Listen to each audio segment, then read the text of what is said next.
Club mar rugby mar Kisumu Rugby Football Club komakre gi tend kaonti ma Kisumu onyiso ikruok margi motelo ne tuke mag rugby tielo mar Dala Sevens ma ochan e kind tarik 13 gi 14 dwe ni e lap ma Omboleo Showground Kisumu.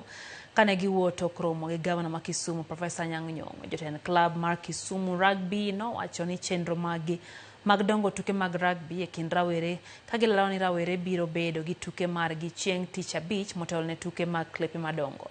Tend kaonti ma Kisumu kotane kod gavana Nyong'o ne nosingo mar wuotho kanyakla gi jobag tukegi kendo chiwo arita makare e kinde ma tukegi biro dhi nyime. Ma en tielo mogik e lig mar rugby e pacho ka.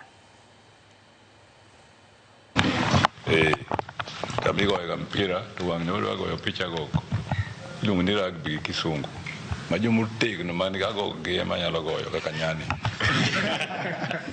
Uwinjo wach mamiyo warwako ubi une mpira ni malich ahinya. Tim madongo dongo e Kenya kaka biro ka mondo gibi gigo gini jomolo to be miyo kumba omiyo warwako kanyo ngeso mabiro ni kuhie chopi.